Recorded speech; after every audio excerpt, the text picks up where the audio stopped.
What is up guys, Stark here. I'm back again for another Fate video, and in today's video we're doing the character spotlight for Brynhild. So Brynhild is a 5-star Lancer who's been around in the game for quite some time, but she has recently returned to the game in the Sigurd banner, so I decided to go ahead and do her character spotlight properly. So at level 90 she will have 14,825 HP and 11,432 attack. This will rank her 11th overall in HP and 38th overall in attack.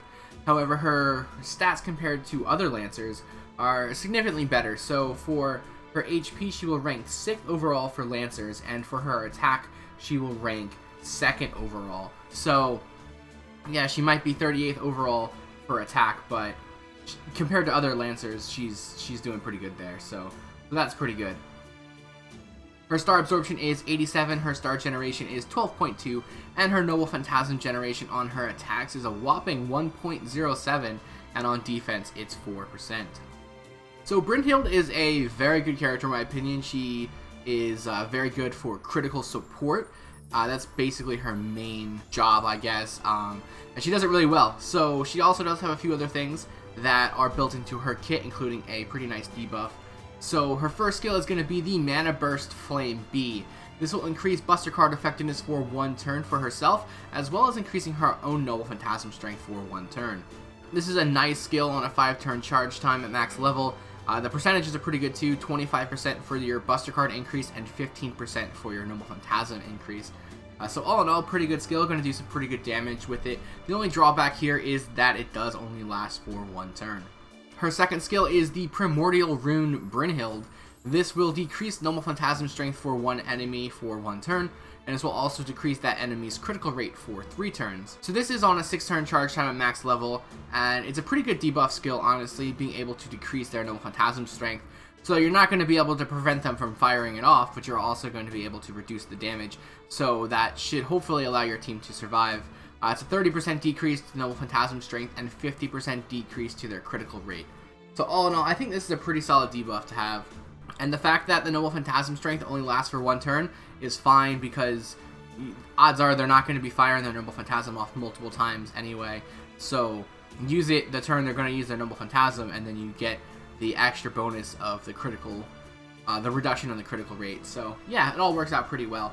This is one of those instances where it only lasting 1 turn doesn't really hurt the overall impact of the skill.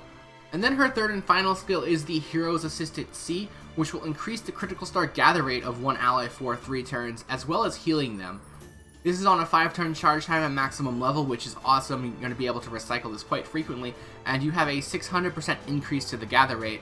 So pretty much whoever you're using this skill on is going to get those critical stars. So it's a really nice setup for whichever character you're going to be using for your critical damage dealer. And you also get a really nice heal as well. 3000 HP heal is nothing to sneeze at.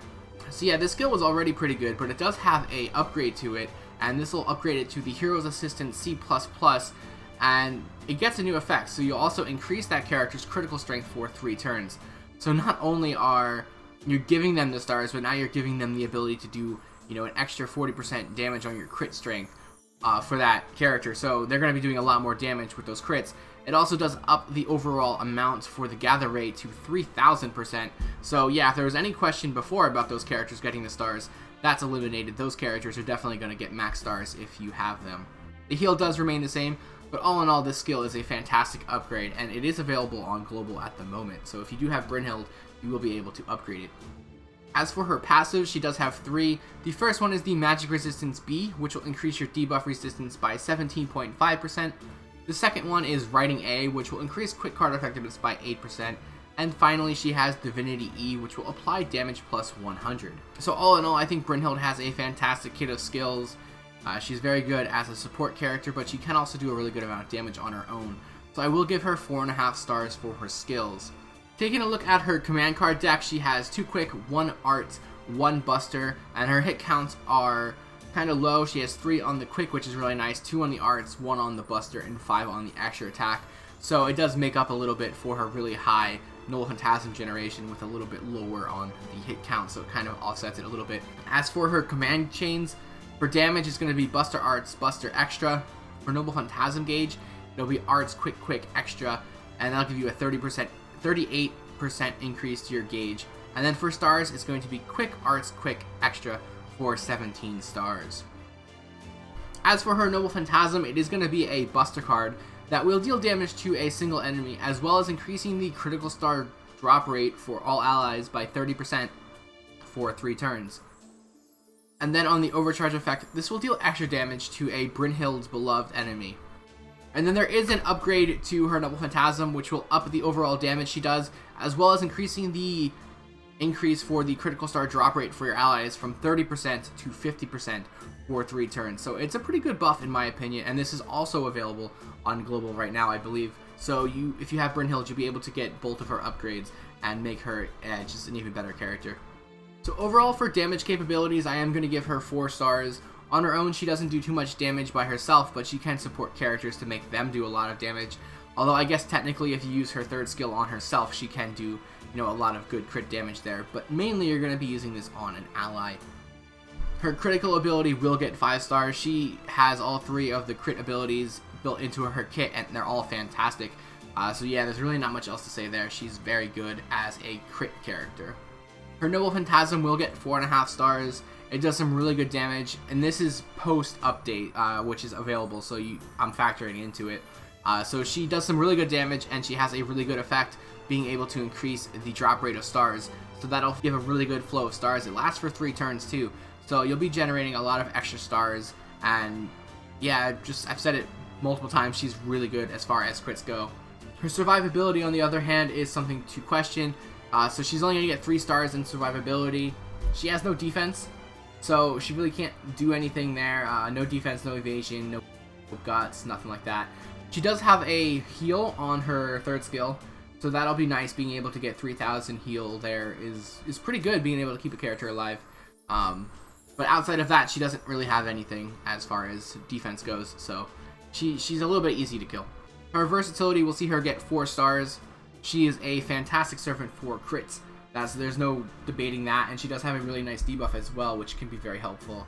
But overall, she's a single target Lancer, so she's not going to be very effective for farming, and it is a little bit tricky to get her Noble Phantasm generated to begin with, just by the fact that she doesn't have really anything for arts in her deck.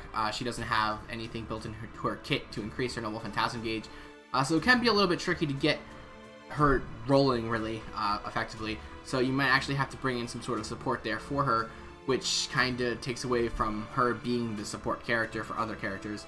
It's not too bad though. It's really kind of just grasping at straws there for that. But she's a good character overall. She's definitely very helpful in a lot of team compositions, but she's probably not going to be very helpful for farming and wave clearing. So you'll have to just leave her on the bench for those situations. Overall though, she is a very good character, and she will get a 4.2 out of 5.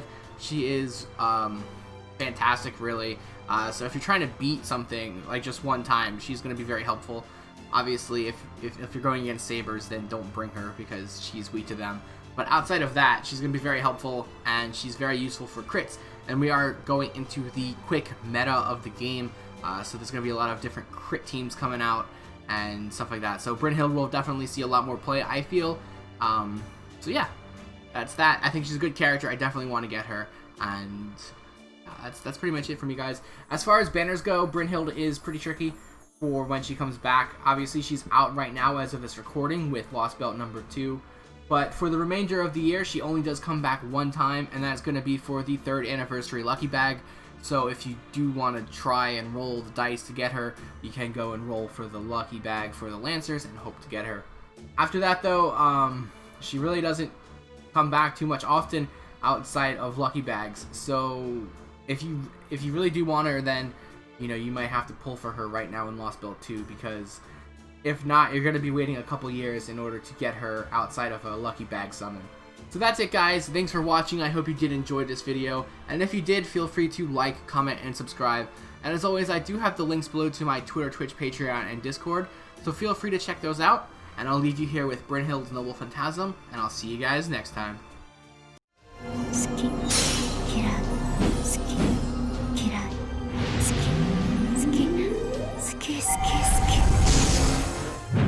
Brynhild de Romancia!